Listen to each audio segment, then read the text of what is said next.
Desde el río Bravo del Norte hasta Tierra del Fuego. Mosaico geográfico de climas, vegetación y paisajes. La mayor diversidad étnica mundial con una gran riqueza multicultural.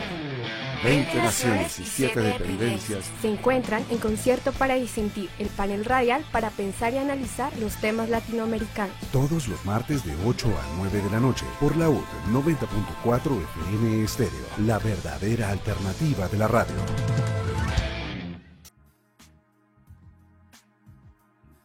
Muy buenas noches, sean todos ustedes bienvenidos a un nuevo programa de concierto para disentir. Estamos saludando a toda nuestra audiencia en América Latina y el Caribe, desde cualquier lugar de donde nos estén sintonizando. Nos pueden sintonizar a través de nuestro dial por el dial 90.4 FM Estéreo, la UD 90.4 FM Estéreo. También se pueden conectar con nosotros a través de nuestro streaming por la página web laud.udigital.edu.co e igualmente conectarse y seguirnos por Facebook Live @laud 90.4 Estéreo y nuestro Twitter @laud Estéreo. Síganos en nuestras redes sociales. En Facebook nos encuentran como @concierto para disentir laud, @ciudadanos X, en Instagram @concierto para disentir, en Twitter @c para disentir y en YouTube nuestro canal Concierto para Disentir, donde todos los miércoles estamos subiendo en diferido el programa de los días martes para que ustedes puedan repetirlo, reflexionarlo con más calma. Nuestro email concierto para disentir laud @gmail.com. Hoy vamos a tratar un tema bastante álgido en la región, en América Latina y el Caribe: el riesgo de ser líder social en América Latina y el Caribe. Según el informe de Amnistía Internacional, América Latina continúa siendo la más peligrosa del mundo para los defensores y defensoras de los derechos humanos y para quienes ejercían el periodismo. En 2019, 208 personas perdieron la vida de manera violenta por su labor de defensa de los derechos humanos y muchas otras sufrieron hostigamiento, criminalización y desplazamiento forzado. Hoy nos acompaña en la conducción de Concierto para Disentir nuestra queridísima Catalina Boza. Muy buenas noches, Catalina. Muy buenas noches, Jorge David, y también muy buenas noches a toda la audiencia que se conecta con nosotros cada martes en este panel radial para pensar temas de América Latina y del Caribe. Y como ya lo mencionabas, Jorge David, lo más preocupante de esta radiografía es que América Latina sigue siendo la región más violenta, con más homicidios, con más feminicidios, la más corrupta, con mayor impunidad y la más desigual, donde la riqueza se concentra en manos de los más poderosos, que además cuentan con la protección de los estados, como menciona Erika Guevara Rosas, directora para las Américas de Amnistía Internacional.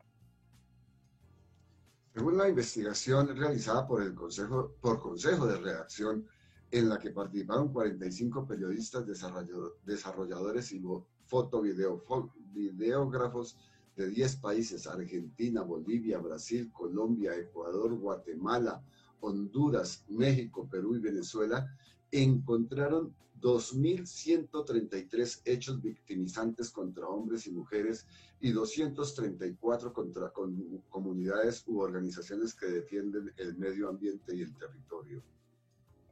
El informe que el relator especial Michel Forst presentó a Naciones Unidas en 2016 demostraba que defender las selvas, las montañas, bosques y ríos de América Latina nunca había sido tan peligroso. 6 de los 10 países más hostiles para líderes y comunidades que defienden el ambiente y sus tierras ancestrales están en América Latina. Y de acuerdo con la ONG Global Witness, Colombia, Filipinas, Brasil, México, Honduras, Guatemala y Venezuela se destacan porque son los países más peligrosos en este orden para los líderes sociales y defensores de derechos humanos. En Colombia, según Indepaz, desde que se suscribió el acuerdo de paz entre el gobierno y las extintas FARC hasta el 15 de julio de este año, han sido asesinados 971 líderes sociales en Colombia. La violencia contra los líderes sociales va desde el acoso judicial y desplazamiento forzado hasta asesinatos y atentados. Ellos han pagado un precio muy alto por defender sus derechos y los de sus comunidades y territorios. Mientras tanto, el grado de impunidad es alto y las investigaciones lentas, convirtiendo estos riesgos en algo más que un fenómeno coyuntural. Hoy, en Concierto para Disentir, nos planteamos este importante problema social para analizarlo con nuestros tres invitados. Camilo González Pozo, presidente del Instituto de Estudios para el Desarrollo y la Paz, INDEPAZ, director de la revista Punto de Encuentro, ingeniero químico con énfasis en termodinámica teórica, magíster en economía, especialista en economía política, ha sido profesor en varias universidades y también ministro de Salud de la República de Colombia en los años 1990 a 1992. Doctor Camilo González Pozo, muy buenas noches. Los saludamos y le agradecemos su deferencia de aceptarnos la invitación para estar aquí en Concierto para Disentir. Sí, muy buena noche. Me complace mucho acompañarlos en este tema tan importante, de modo que aquí yo creo que podemos tratar este asunto tan delicado con mucho gusto. Muchas gracias, mi querido Camilo. Hoy también nos acompaña Luis Ernesto Olave. Él es líder y activista político, social y ambiental afrocolombiano, luchador contra el racismo y defensor de los derechos y territorios afro. También es coordinador de Pueblos Afro Red Latinoamericana y del Caribe para la Democracia Red Lat. Muy buenas noches, Luis Ernesto Olave, y gracias por estar aquí hoy en Concierto para Disentir.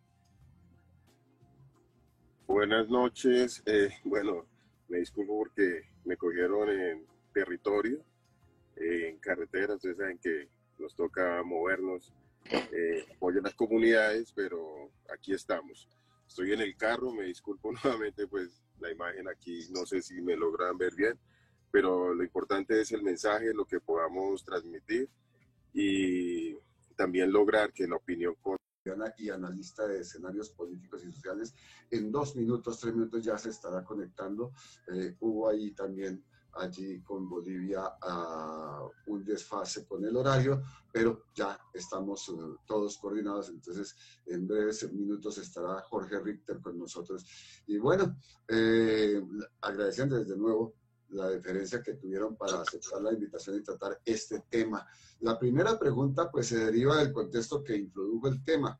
¿Por qué América Latina es una región tan peligrosa para los líderes sociales? ¿Qué es lo que hace que América Latina sea tan peligroso para esa función importantísima de los líderes sociales? Mi querido Camilo.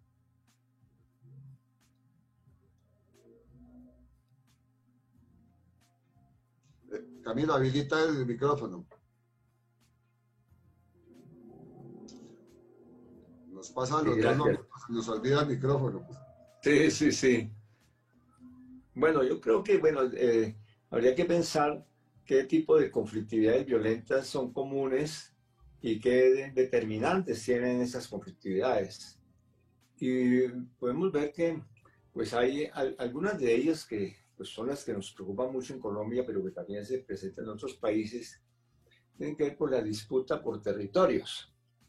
Tenemos desde allá hace varias décadas, y sobre todo desde principios de este siglo, tenemos una nueva ofensiva por territorios, por ejemplo en la Amazonía, territorios de frontera, nuevas áreas que se quieren incorporar a las zonas productivas, zonas de bosques, cuerpos de agua. Tiene una gran disputa por recursos. Eso tiene que ver con el tipo de desarrollo, la ubicación de los países de América Latina, de muchos de ellos, en sus economías, en la denominada División Internacional del Trabajo. Se ha dado una primarización de las economías. Quiere decir que las inversiones, tanto de multinacionales como de grandes grupos económicos locales, se han volcado al extractivismo, explotación de maderas, de petróleo, de carbón, de minerales de diferente tipo, y pues eso lleva a unos choques por el territorio, con comunidades étnicas en muchas partes, pero también con poblaciones rurales y poblaciones incluso cerca de centros poblados, como sucede en la megaminería en algunos países de la región, en Perú o en Chile, Bolivia. Entonces, me parece que un dinamizador de tensiones con conflictos violentos es el modelo de desarrollo, la exacerbación de esa ubicación del subcontinente latinoamericano como un proveedor de materias primas de origen terciario. Y entonces eso choca con intereses locales, choca con las organizaciones sociales, con los sindicatos, con las comunidades que quedan subordinadas, relegadas, empobrecidas, desplazadas, es decir, múltiples formas de despojo y de explotación, y las resistencias se multiplican. Creo que eso lo hemos visto, si se pueden poner muchos ejemplos de la defensa del agua, por ejemplo, en nuestros países, de la defensa de la Amazonía. Es una problemática común. Si hablamos de la Amazonía, estamos hablando de la mitad del subcontinente, y que tiene que ver con países como Colombia, Venezuela, Bolivia, por supuesto Brasil, Perú, Ecuador. Y todos esos países, en esos países está en disputa la Amazonía. Y lo mismo el agua, ¿no? Las grandes reservas de agua son objetos de intenciones de monopolio, de control, de dominio y la energía fósil. Entonces, ese es un motor. Y un segundo elemento que me parece que habría que destacar es lo que se acompaña como reordenamiento autoritario de los poderes de los regímenes políticos, el que frente a una desigualdad creciente, a un sistema y un modelo excluyente, existe un correlato en un fortalecimiento de regímenes autoritarios. Y regímenes autoritarios que, no obstante formalismos democráticos electorales, pues tienen un ejercicio de la fuerza para subordinar a la protesta, a las resistencias, e imponer ese tipo de modelo. Es un modelo expoliador que requiere un Estado vertical, militarizado, autoritario. Yo creo que son esos puntos. Y un tercer elemento mencionaría, para no extenderme mucho, que son también presiones internacionales. Algunos de estos países, sobre todo los del área andina, Centroamérica, están sometidos permanentemente a presiones dentro de la geopolítica continental. Centroamérica, por ejemplo, Colombia, el mismo Ecuador, después de un auge de los movimientos nacionalistas, progresistas en el continente, pues el péndulo también ha oscilado a una reacción de derechas alineadas con políticas hegemónicas desde los Estados Unidos. Entonces, esa triada yo creo que son componentes de unas dinámicas violentas que, por supuesto, encuentran resistencias, y las resistencias encuentran organizaciones, movimientos que siempre tienen como síntesis de sus expresiones unos liderazgos sociales que chocan y son agredidos violentamente. Permítanme saludo a nuestro invitado desde Bolivia, el politólogo Jorge Richter. Muy buenas noches, doctor Jorge Richter. Muchas gracias por aceptarnos nuestra invitación de estar aquí en Concierto para Disentir. Habilite su micrófono. Ahí estamos. Jorge, buenas noches. Un cordial saludo, agradecerle a usted la oportunidad de poder estar acá en Concierto para Disentir con la universidad y podernos dirigir a enormes cantidades de gente, no solamente de bolivianos, sino de la enorme patria latinoamericana, que a través de estos medios tienen la posibilidad ya de escucharnos sin ningún tipo de restricción. Muchas gracias.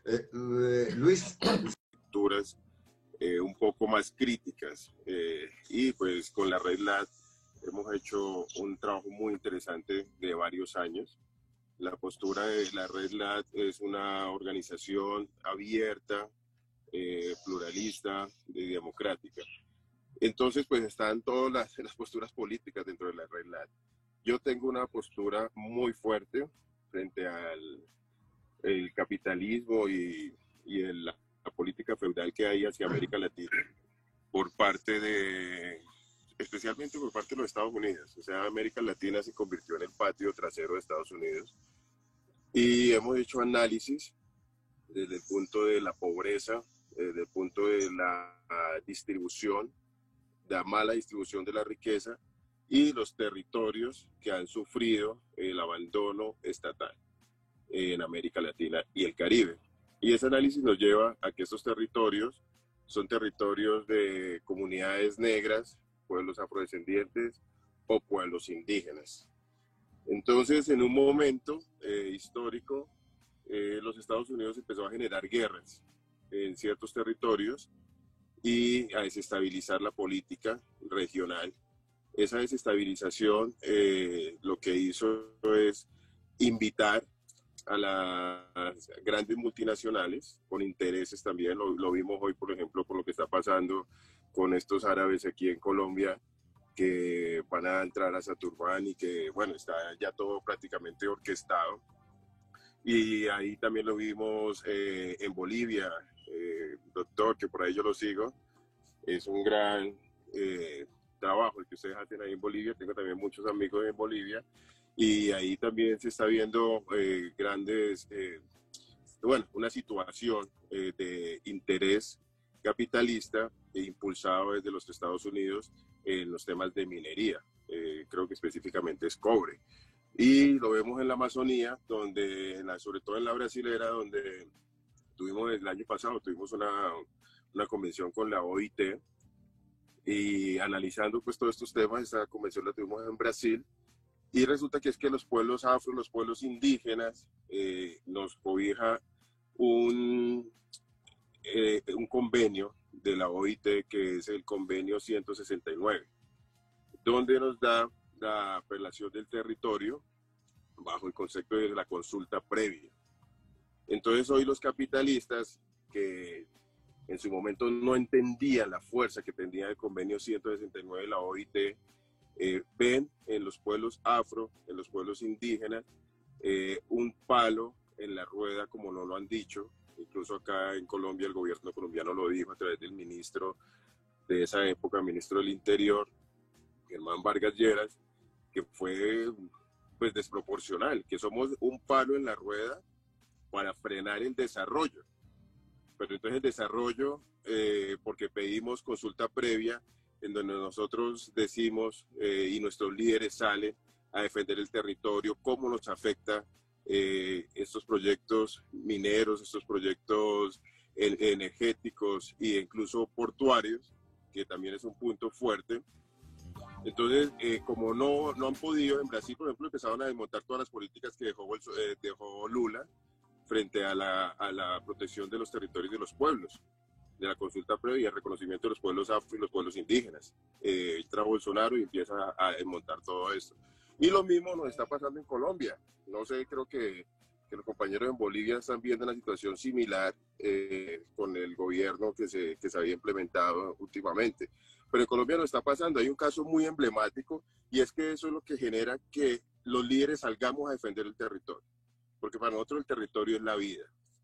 La vida surge para nosotros desde el territorio. Entonces, que nos saquen del territorio a querer meternos en unas ciudades o al querer cambiar nuestras formas de vida y romper nuestras estructuras culturales, eso, pues nosotros resistimos. Y cuando resistimos, empiezan a buscar cómo sobornar y cómo partir los liderazgos en los territorios, porque eso lo hacen.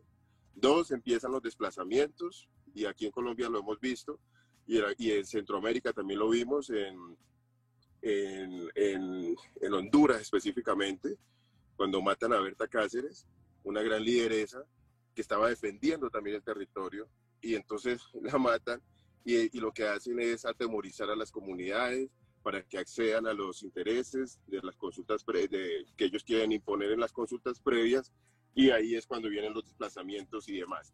Entonces nosotros, ser líder es muy peligroso porque no solamente estamos defendiendo el territorio, sino frente a quién. Entonces a veces no sabemos quiénes son los que nos matan, pero sí sabemos que son estructuras que en muchos países provienen de intereses políticos y económicos.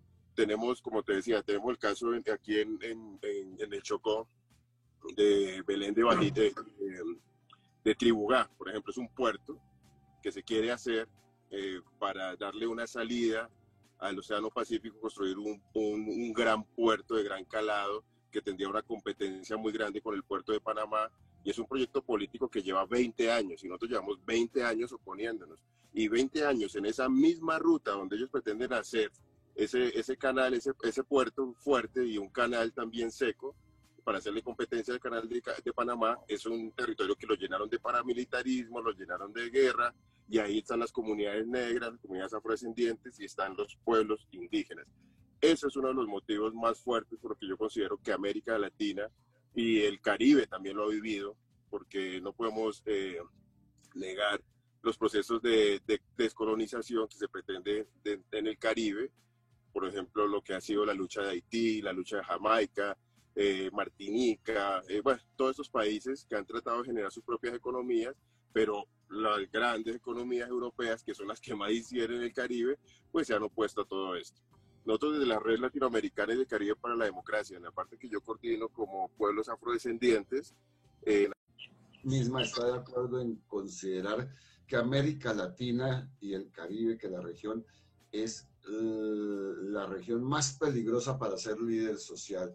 Y nos preguntábamos qué es lo que hace que América Latina sea tan peligrosa, cuando pues también en otras latitudes, en otros continentes, en otros países, pues están las mismas discusiones ambientales, de territorio, pero no se corre el peligro de perder la vida o de ser desplazado en la dimensión en que se corre en América Latina. Bueno, Jorge, a tiempo también de saludar a Luis, afectuosamente. La Constitución de nuestras sociedades y de los estados en Latinoamérica, con sociedades muy conservadoras y clases dominantes que se articulan con el Estado y que logran mantener por una periferia del poder político y también de la visibilización social y económica a enormes sectores de sus sociedades. Y estas clases dominantes que se convierten en los ejes permanentes, primero del sistema capitalista, en sus formas de articulación con la administración del Estado de manera histórica también, y que requieren y necesitan realizar apenas unas cuantas concesiones a todos aquellos sectores sociales y populares que están por fuera de la acción política, porque en el entender de estas clases no lo merecen y no les corresponde, y no solamente que están por fuera de la acción política, sino que terminan siendo invisibles en la vida social, en la vida cultural, en la vida económica de los países. Y de pronto en los tiempos, porque esta es una lucha de hace décadas, tal vez siglos, o desde la misma constitución de las repúblicas en Latinoamérica, se produce un constante enfrentamiento para tratar, si el término nos sirve, de visibilizarse y acceder, a través de esta visibilización, acceder a un concepto fundamental en la sociedad, que es el principio de igualdad y de reconocimiento entre las diferencias políticas, sociales, étnicas, raciales, culturales que existen en nuestras sociedades, que son muchas, porque este es un continente diverso, que son muchas, pero que no estamos los latinoamericanos aparentemente listos o preparados o formados para aceptar a quien es diferente a nosotros. Y la diferencia no solamente tiene que estar en la letra muerta de una Constitución, sino en la participación inclusiva de estos sectores que han estado históricamente en la periferia del poder político y de las grandes urbes, sino que se necesita incorporar a través de un pacto inclusivo de complementariedad social con un eje en la igualdad, las garantías y las libertades para poder construir entre todos juntos una agenda mínima, condiciones mínimas también, pero aceptables. En el caso de Bolivia, puntualmente, quiero señalar algo que nos sirve de reflexión. Los movimientos populares en Bolivia, desde la década de los años 90, experimentaron un largo, lento y difícil, complejo también proceso de acumulación histórica en esta lucha por la igualdad. Y la lucha por la igualdad significaba en un principio una lucha por la sobrevivencia, una lucha por la dignidad de ser reconocido, y posteriormente, ante la inatención del Estado liberal, de los sectores económicos tradicionales, de la clase política aristocrática y oligárquica que se encaramaba de forma permanente en el poder del Estado, ese conjunto de demandas insatisfechas e inatendidas pasaron a ser de demandas individuales a un conglomerado de demandas equivalenciales, es decir, que la movilización social aislada en los distintos puntos geográficos del país empezó a tomar cuerpo en demandas equivalenciales que son demandas unificadas. Y estas demandas unificadas permitieron que de la movilización social se pase a la movilización política. Y la movilización política en Bolivia tuvo un fenómeno tan particular, tan importante y tan ejemplificador para el resto de Latinoamérica, que pasó a constituir un conglomerado de toda la corporatividad social y popular del país, que es profundamente diversa, plural, y que se organiza no solamente por cuestiones sindicales y defensas de la fuente de trabajo, de mejores condiciones de vida y de acceso al salario digno y todo, sino también a partir de afinidades culturales, económicas, comunitarias. Toda esta corporatividad, decía entonces, se logra articular a través de un instrumento político partidario electoral para conformar esa acción política, esa movilización política y tomar el poder, algo que hace el año 2006, pero por la vía democrática. Bajo las mismas reglas de la democracia liberal, logra este movimiento social y popular tomar el poder y consolidar algo muy importante, Jorge, Luis, algo muy importante, que es una constitución de avanzada, que es el año 2009. La constitución de Bolivia del año 2009 es una constitución que preserva por primera vez en la historia del Estado Nacional, preserva los derechos de los pueblos minoritarios, que es algo que estamos en este momento en debate, porque hay un régimen que tiene características regresivas y restauradoras de las viejas lógicas de los años 90. Pero también a quienes somos distintos. Bolivia es una sociedad muy diversa étnicamente. Y cada uno de nosotros, primero que lleva el apellido y el color que tiene porque fue un destino a la vida. Pero no puede ser este el punto para que nos haga diferentes. A partir de la Constitución del 2009 se buscó construir esta igualdad.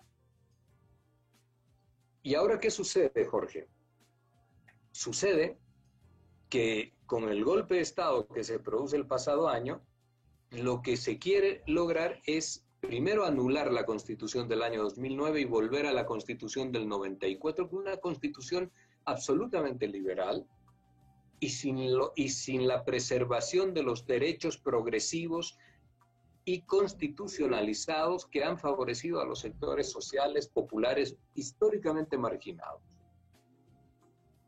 Y en esto ahora estamos, además, con la complejidad que ha significado la presencia de la pandemia, que para el poder actual es una pandemia providencial, porque a partir de la pandemia las postergaciones del proceso electoral son constantes, porque existe una instrumentalización de la pandemia con fines políticos. Y en ese sentido, y a esto quería llegar, Jorge, Luis, el elemento fundamental es el movimiento popular nuevamente, que ante una incomprendida, alejada de la tradición legislativa que el mismo órgano electoral ha construido desde noviembre del pasado año, modifica la fecha de manera unilateral, cuando la ley claramente señala que debe seguir esa tradición legislativa que está respaldada por 6 leyes hasta ese momento. Y han sido las movilizaciones populares las que nuevamente le han asegurado al país, como fue también en un inicio la movilización de los obreros en Bolivia, las movilizaciones campesinas en el año 79, que impidieron la consolidación de aquel golpe de Estado del coronel Alberto Natush Bush. Ahora estas movilizaciones han vuelto a retornar el cauce. No queremos decir que todo está garantizado, porque ustedes saben, como dijo el presidente Lula, cuando se hacen esfuerzos por golpear, no significa que quienes ejecutan la acción de golpe después entregan el país a una dócil elección. Entonces, seguramente van a haber va a ser un camino muy pedregoso hacia el proceso electoral fijado para el 18 de octubre. Pero ha sido el movimiento popular nuevamente el que le ha devuelto a Bolivia la posibilidad y la certidumbre de que hayan elecciones, que es lo que no se quiere, que es lo que están intentando. Y en ese sentido, los dirigentes, las autoridades sindicales, los líderes sociales, llevan sobre sus espaldas. No somos un país violento que desaparece a sus dirigentes. No tenemos asesinatos, no tenemos desapariciones, no tenemos muertes. En eso podemos dar gracias, que los bolivianos somos siempre un laboratorio de experiencias políticas, pero nuestra violencia e intolerancia preserva todavía la vida. Pero sin embargo hay una amenaza fuerte de judicialización en el país, y dirigentes que están siendo perseguidos y que están siendo judicializados en este momento mismo, solamente por el hecho de haber interpelado al gobierno en esa negativa que tienen de no querer avanzar hacia el proceso electoral. Y desde las grandes, con esto lo termino, desde la enorme corporatividad mediático-empresarial, se estigmatiza día a día, 24 horas, a la dirigencia social, a los sectores populares, en este caso en Bolivia, por estar pidiendo democracia, legitimidad y elecciones. Estos son los riesgos que está viviendo en Bolivia, pero esto es también lo que le ha dejado el movimiento popular al país, la certidumbre de que el 18 de octubre tenemos elecciones. Vemos que este tema es bastante extenso y pues también deriva otros temas a los que también nos gustaría analizar, y tiene que ver con las relaciones que algunos de ustedes ya han comentado sobre los entes y las instituciones que pueden tener los líderes sociales. Y sobre esta situación, ¿cómo entender que los organismos oficiales sean incapaces de controlar esa violencia y garantizar la protección y seguridad de los líderes sociales con la situación que vemos actualmente? Camilo.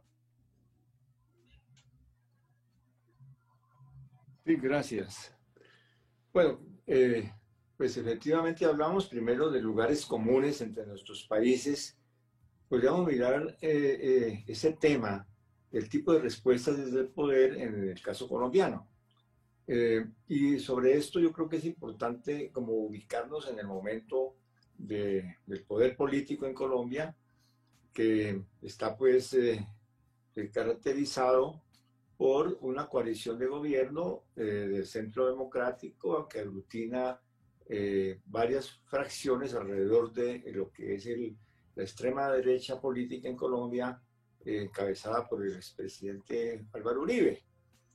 Pero hemos llegado a esta situación de un gobierno que, pues, autoritario, con características de dictadura civil en medio de la pandemia, en el cual pues se ha borrado prácticamente la capacidad de control del Congreso de la República. El gobierno está ejerciendo el poder por decretos de emergencia y por decretos arbitrarios. El El poder está soportado en esa relación entre un ejecutivo y unas fuerzas armadas que se alinean. Es un régimen tremendamente inestable, porque venimos de un periodo en el cual en Colombia se dio un auge de un movimiento democrático. Ese movimiento democrático se expresó en dos transformaciones colosales en la vida política de Colombia. Uno fue el acuerdo de paz, que el acuerdo de paz significa una derrota con todos los laberintos, vericuetos, el referendo, el equilibrio político tan impresionante. Sin embargo, se logró incorporar en la Constitución colombiana un acuerdo de paz que fue ratificado por el Congreso de la República, avalado como parte del bloque de constitucionalidad por la Corte Constitucional Colombiana, respaldado por la comunidad internacional, garantizado por el Consejo de Seguridad de las Naciones Unidas. Es un triunfo político extraordinario frente a todo un sector de ultraderecha que ha promulgado la idea de mantener a Colombia en una guerra para imponer su paz. Es decir, que el acuerdo de paz fue una gran derrota para esos sectores, pero para un sector que venía siendo hegemónico, muy poderoso, que había logrado ganar el gobierno y ejercer el poder con la bandera de hacer la guerra, y que efectivamente la hizo durante una década desde el poder mismo y más, pero de una manera muy caracterizada de la mano del Plan Colombia durante la primera década del siglo XX.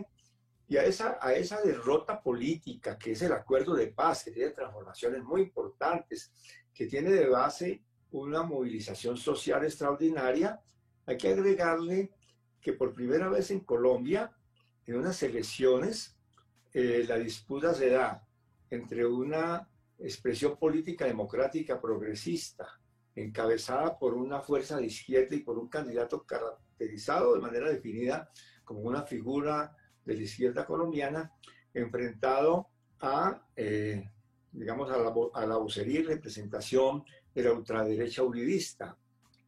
Esas elecciones se ganaron en Colombia. Hay un triunfo político porque hay una disputa por primera vez que no es en una relación de fracciones del régimen, de las élites y del sistema tradicional. Por primera vez en la historia de Colombia se logra una votación de 8 millones en unas elecciones presidenciales bajo unas banderas progresistas, radicales de democracia, frente a las expresiones neoliberales más de ultraderecha. Las elecciones se dirimieron por pocos votos y está demostrado. Hoy hay suficientes elementos, indicios y pruebas para demostrar que esas elecciones fueron trucadas, que hubo compra de votos, que hubo manipulación de jurados, es decir, todo tipo de sistemas corruptos, financiaciones espurias de las campañas. Es decir, que por eso podemos decir que sobre esa realidad que antecede la conformación del actual régimen político en Colombia, de la coalición de gobierno mejor, podemos decir que es una coalición débil, frágil, inestable, con una figura presidencial prestada, porque todo el mundo sabe que no es en virtud de sus méritos, de su trayectoria política, de su carrera política, sino que es en virtud del padrinazgo que el caudillo de la ultraderecha hace una transferencia de votos, de poder y de relaciones, pero eso convierte a un ejecutivo débil, es un presidente débil, porque no tiene credibilidad como sería propia, todo el mundo lo ve simplemente como la expresión, digamos, el mandadero del verdadero poder, es una apariencia de poder,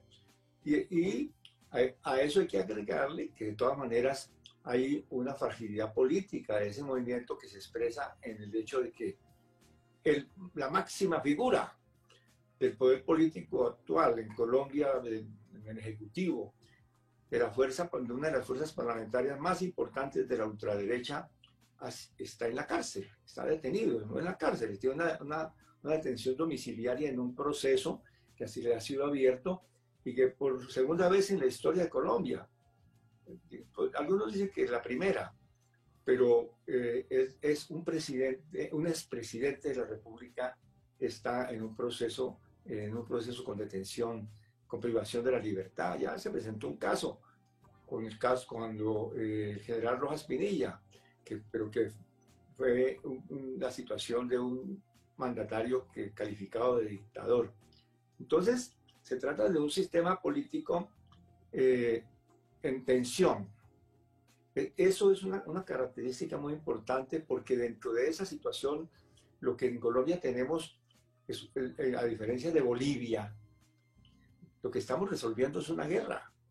Lo que se está resolviendo aquí es una relación entre paz y guerra, entre un ciclo largo de violencias, de guerras, que las cifras son ya conocidas y escandalosas, pero no nos cansamos de repetirlas porque nos abruma el horror. Pero es una guerra de 500.000 muertos en 2 ciclos, el ciclo de mitad del siglo pasado y el ciclo de ahora. Entonces, en esa situación que tenemos de polarización, en esa situación que no se ha solucionado aún el problema de la guerra y la paz, es donde en esa inestabilidad es que se da toda esa situación de recurso a la violencia, de persistencia de la guerra, de estigmatización, de descalificación de liderazgos y de vulneración a comunidades con formas muy atroces. Bien, nos queda desafortunadamente 10 minutos. Vamos a darle 4 minutos a Jorge y a Luis para que nos intenten dar una respuesta a esta pregunta. Tienes 3, 4 minutos porque se nos acaba el tiempo. Concreto, mi caso personal, yo soy amenazado en Colombia de muerte y tengo medidas cautelares de la Comisión Interamericana de Derechos Humanos, medidas cautelares de protección. Y con todo y eso que tengo medidas cautelares de protección, este gobierno específicamente, como lo decía Camilo, este gobierno está intentando desprotegernos a los líderes sociales. Hoy hablaba con el compañero Leiner Palacios, que también tiene una situación de riesgo muy alta. Hablaba con la compañera Janet, que le hicieron un atentado la semana pasada, Janet Mosquera, y nosotros estamos continuamente en red hablándonos y nos sorprende es cómo, en vez de buscar la forma de protegernos, está buscando la forma de desprotegernos y desmentir lo que está pasando. Está mandando una información errada a la comunidad y nosotros pues nos hemos apoyado a través de estos medios convencionales, estos medios no convencionales, estos medios alternativos de prensa, para poder hacer las denuncias. Y esto no solamente pasa en Colombia. Nosotros aquí en Colombia hemos logrado ese respaldo y si no fuera en el caso mío, si yo no tuviera esas medidas cautelares de la CIDH, yo ya estaría muerto. Y hace un par de años. Y se lo dije a Ordóñez, el embajador de Colombia ante la OEA, y al hoy fiscal Barbosa, se los dije en una audiencia en la Comisión Interamericana de Derechos Humanos y les dije, por la polarización que ustedes generaron, por el discurso de guerra que ustedes hicieron en su campaña electoral, es que nos perfilan y a nosotros hoy nos están matando en los territorios, porque estamos en contra de los intereses que ustedes quieren imponer en nuestros territorios y eso hace que no solamente ustedes con esa política de guerra, sino otras personas que porque se han endiosado prácticamente en su discurso, se sientan valientes, se sientan protegidos y empiecen a asesinar a nuestros líderes. Y en gran parte esos asesinatos están en asocio con las fuerzas militares aquí en Colombia. Y también sabemos que eso está pasando, vuelvo lo digo, pasó en Honduras, Bolivia. Yo se lo dije, Jorge, se lo dije a Evo, a quien admiro muchísimo. En el 2012, en la Cumbre de las Américas en Cartagena, le dije, él estaba manejando un discurso solamente de los pueblos indígenas, yo le dije, hey, en América también estamos los negros y somos tantos millones, somos casi 200 millones de población afrodescendiente en América. Y entonces el presidente Evo tuvo que decir, sí, compañeros, los pueblos negros también. Entonces eso fue en el 2012 en Cartagena, en la Cumbre de las Américas. Entonces hemos venido siempre llevando pues estos liderazgos, mostrando la importancia de defender el territorio, defender la cultura, de defender nuestros ideales de desarrollo, porque es que nosotros, la gente dice, no, es que está en contra del desarrollo. No, queremos un desarrollo de acuerdo a lo que nosotros consideramos que beneficia a nuestra gente. Y eso, lógicamente, es lo que no le gusta a los gobiernos, y especialmente a estos gobiernos de ultraderecha que se están imponiendo en el continente. Jorge, nos quedan 5 minutos. ¿Cómo ve usted la presión y la intervención de los organismos internacionales para tratar de controlar y de minimizar esos riesgos que sufren los líderes sociales? Todavía es insuficiente, Jorge, todavía es insuficiente. En Bolivia tenemos unos informes que el mes de noviembre pasado, en ocasión del golpe de Estado, se vivió en 40 años. En los últimos 40 años, noviembre fue el segundo mes más trágico en cantidad de muertos y de fallecidos en Bolivia. ¿Esto qué significa? Significa que existen lógicas que para hacerse del poder constituyen estados policiales, y los estados policiales, que han estado altamente beneficiados por las cuarentenas y la pandemia, son restrictivos de los derechos, restrictivos y canceladores de las garantías y de la constitución del Estado. Y en ese sentido, cuando una constitución política del Estado queda en, llamémosle, en suspenso, en los hechos fácticos, esto significa que las libertades de las personas, y en este caso de los dirigentes sociales, están profundamente amenazados. Hay que advertir que esta constitución de estados policiales, donde los factores de represión están altamente potencializados, en detrimento de una población que interpela, que demanda, que quiere, que peticiona justicia, igualdad, libertad, etc.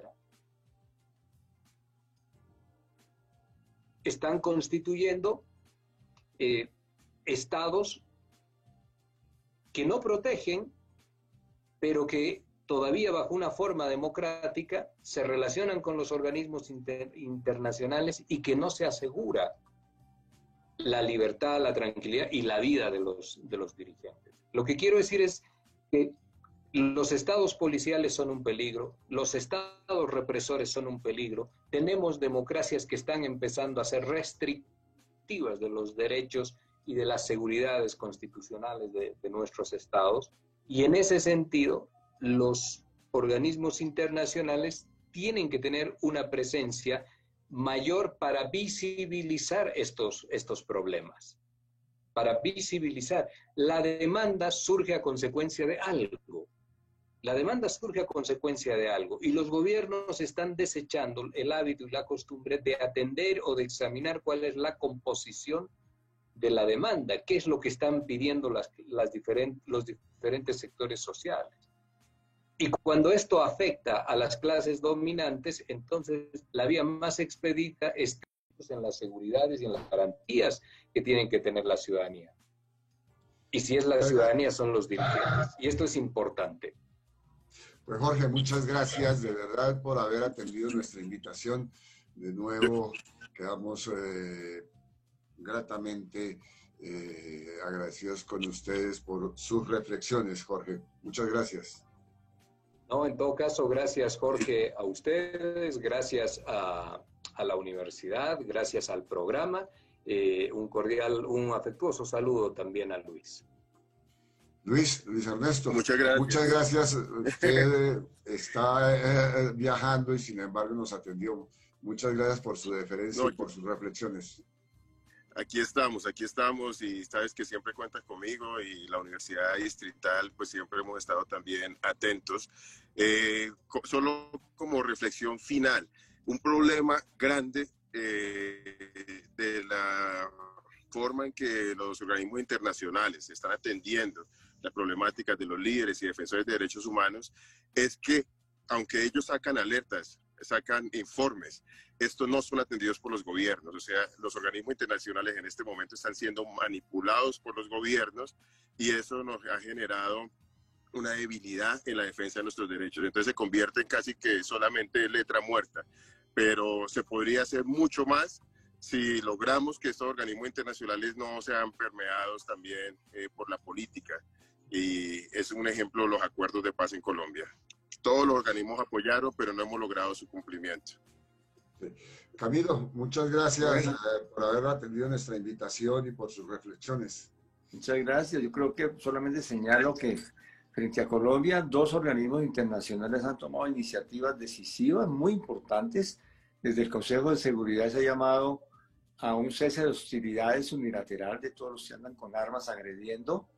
Y recientemente tenemos pronunciamientos de Naciones Unidas, el último, en el cual pide al gobierno que responda frente a la situación de masacres y convoque instancias muy importantes de los acuerdos de paz, ¿no? Que hay un papel positivo de todas estas instancias internacionales que acompañan los acuerdos de paz.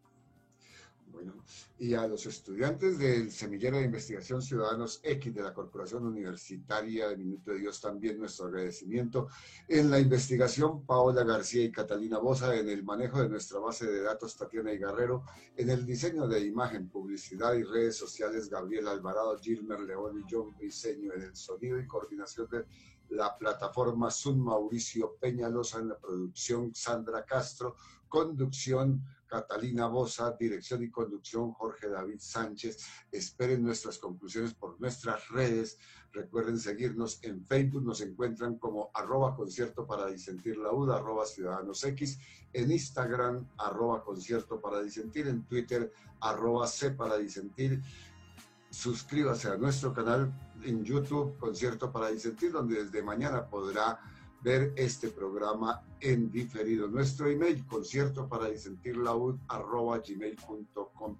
Los esperamos el próximo martes con otro programa de Concierto para Disentir, con otro tema y con otros invitados nacionales e internacionales para pensar a nuestra América Latina, a toda nuestra audiencia. Mil y gracias por su compañía y síganos acompañando los martes de 8 a 9. No se despeguen de nuestra programación, la UD 90.4 FM Estéreo, la verdadera alternativa de la radio. Desde el río Bravo del Norte hasta Tierra del Fuego. Mosaico geográfico de climas, vegetación y paisajes. La mayor diversidad étnica mundial con una gran riqueza multicultural. 20 naciones y 7 dependencias se encuentran en Concierto para Disentir, el panel radial para pensar y analizar los temas latinoamericanos. todos los martes de 8 a 9 de la noche por la UD 90.4 FM Estéreo, la verdadera alternativa de la radio.